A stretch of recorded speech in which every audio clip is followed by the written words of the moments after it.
A lot of focus has been on mapping raw materials back to source, especially in connection with the Uyghur Forced Labor Prevention Act.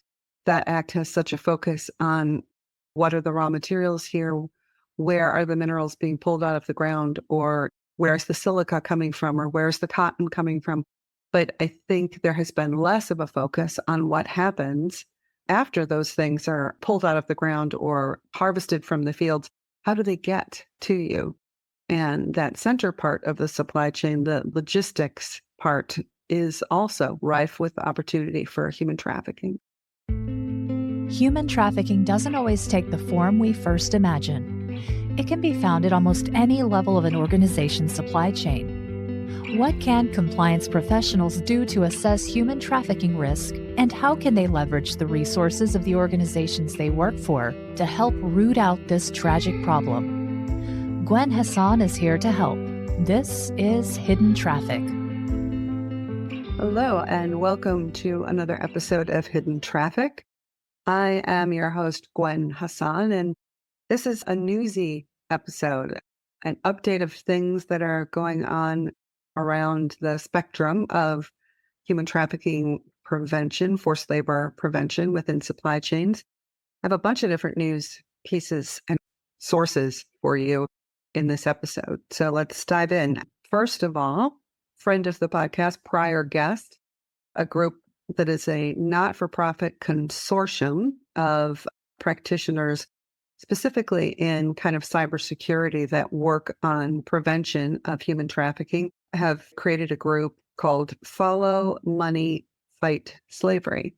And they have a summit and recently had their third annual summit, their 2023 version.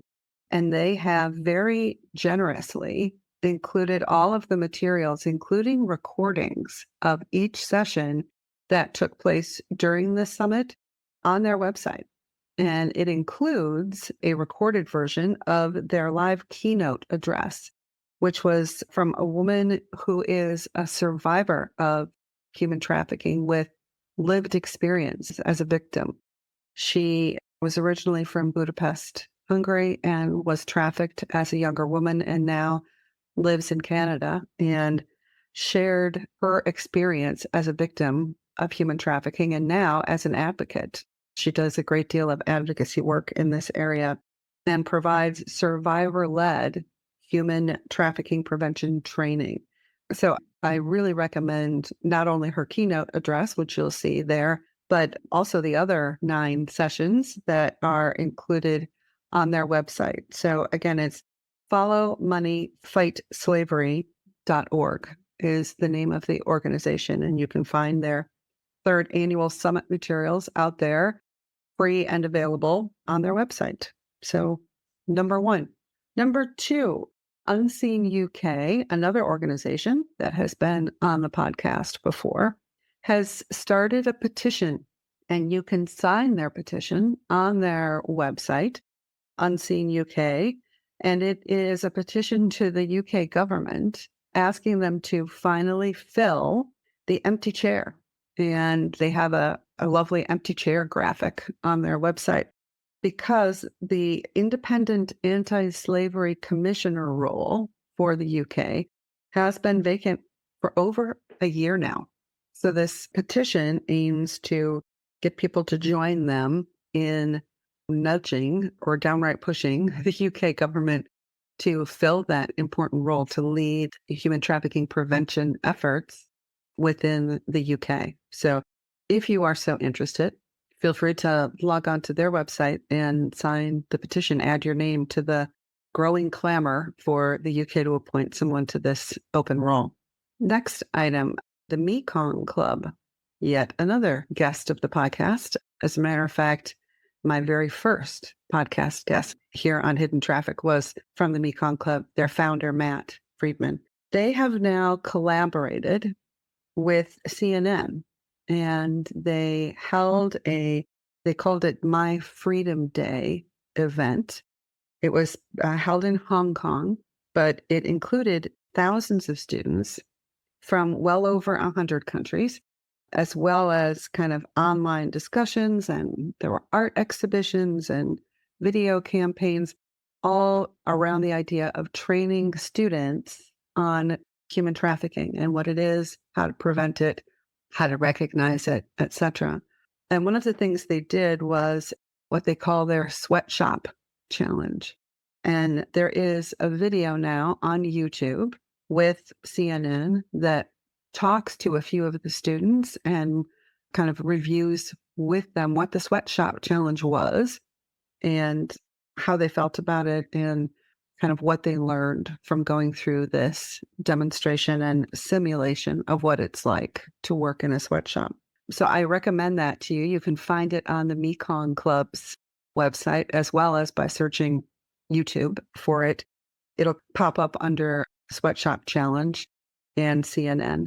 One of the things that I really was impressed about from this video, and feel free to view it, they use a very tactile, easy method of having students do a repetitive activity over and over for a period of time, and then simulate what it might be like to do that for 12 hours or 14 hours in an unventilated space, in an environment where people are yelling at you or where you don't get breaks or where you haven't eaten.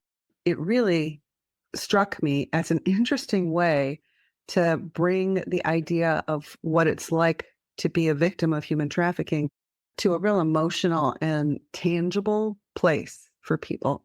And I started thinking about its application to corporate America.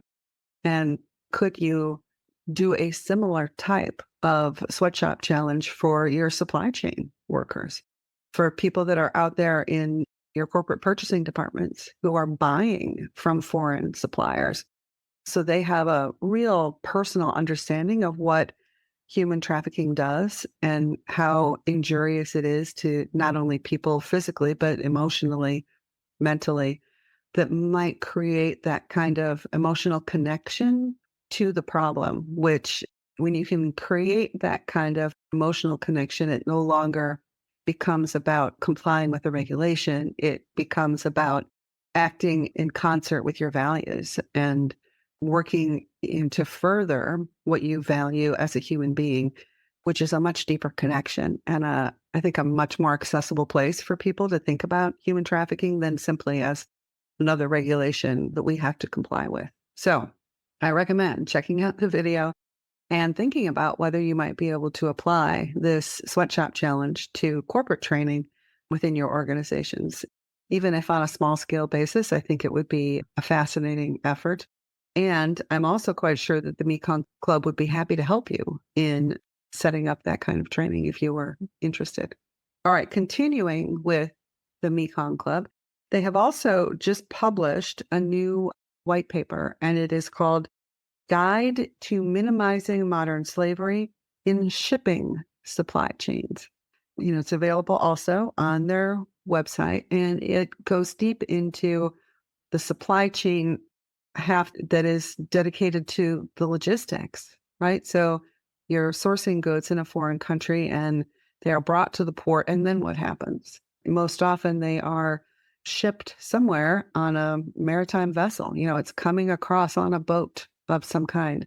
There, may be trucking involved. There could be final mile, smaller delivery type of situations for the final mile of logistics delivery into your factory or your customer, your retail outlet.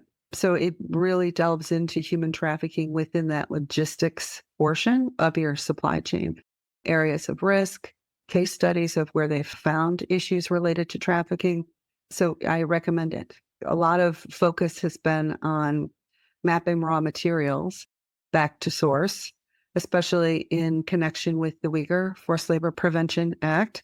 That act has such a focus on what are the raw materials here, where are the minerals being pulled out of the ground, or where's the silica coming from, or where's the cotton coming from. But I think there has been less of a focus on what happens after those things are pulled out of the ground or harvested from the fields. How do they get to you? And that center part of the supply chain, the logistics part, is also rife with opportunity for human trafficking. So I recommend that white paper to you also on the Mekong Club's website for your use. All right, next, just a news item. If you were not already aware, U.S. Congress had an executive commission on China hearing. It was a couple of weeks ago, and they entitled the hearing Implementation of the Uyghur Forced Labor Prevention Act, the Global Supply Chain Impact, close quote. And it was a congressional hearing with witnesses called to discuss the impact of the Uyghur Forced Labor Prevention Act on the U.S. supply chain, which sounds fairly innocuous, right? Like, oh, okay, great. They're wanting to know what the impact was, what's the volume of goods that have been detained, how many have been released. But it went much further than that. And it seemed quite clear that Congress is pushing for an expansion of that UFLPA. There were significant conversations around electric vehicle battery components and the need for the US government to start adding EV components and specifically the electronics related to electric vehicles to the list of goods that are an area of focus for US customs under the UFLPA. I mean, if you recall, we started out in a place where we were looking at silica, of course, for especially solar panels and materials, but also cotton for textiles and tomatoes. There seems to be a real push now that that list be expanded to specifically add electric vehicle electronics to it. So if your supply chain touches electric vehicle production, or for that matter, batteries or battery production, this could be an early warning signal that there may be additional enforcement focus coming for your supply chain. They also specifically wanted to discuss what is referred to as the UFLPA loophole. There is currently a provision within the Uyghur Forced Labor Prevention Act that exempts from inspection goods that are coming in with a value of under $800. So if they're not being inspected, that means that they're also far less likely to be detained, absent some kind of outside tip or effort or focus. But routinely, shipments that have less than $800 in value are not inspected, which means that there are a number of fast fashion retailers that are shipping in goods from Asia, the region in general, and they specifically mentioned the company Shein, S-H, I think it's E-I-N, which is a fast fashion retailer, and how they were concerned, this congressional panel, that goods were coming in direct to consumers in small dollar values, in shipments that had a value of $50 or $100 that were being made with cotton that had been harvested and grown using forced labor. So there seems to be a push to consider closing that loophole and getting rid of the $800 limit in terms of inspections. So if you are in kind of garments and fabric or shoes or apparel that may have a connection into Xinjiang, there may be kind of an additional push, especially around those typical fast fashion kind of retailers where, it hasn't happened yet, but indications are that it's an area of concern, at least amongst this congressional panel. And that can often be an early indicator of a change coming. So those are my news updates and resource tidbits for you for this episode.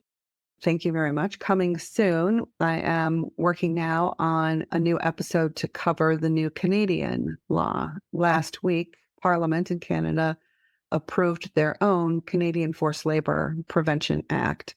So stay tuned for another episode here in a couple of weeks about the new Canadian Forced Labor Prevention Act that I believe will have an effective date of 1/1/24. So if you have operations in or out or involving Canada, this will now be a new regulatory area for you to comply with as well. So stay tuned.